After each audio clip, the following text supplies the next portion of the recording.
यहाँ कुनै राजनीति गर्न कसैलाई दोष लगाउन आएको होइन।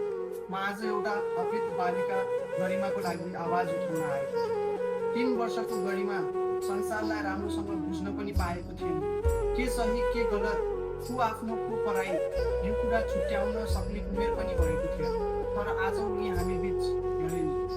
यो केवल एउटा परिवारको पीडा होइन, यो सम्पूर्ण समाजको पीडा हो। यदि आज हामी चुप बस्यौँ भने भोलि अर्को गरिमा पीडित हुन सक्छ। अपराधीलाई कानुनको कुनै पनि डर हुँदैन यो दोषीलाई कारवाही गरेन भने। हामीलाई बदला होइन, न्याय चाहिएको छ।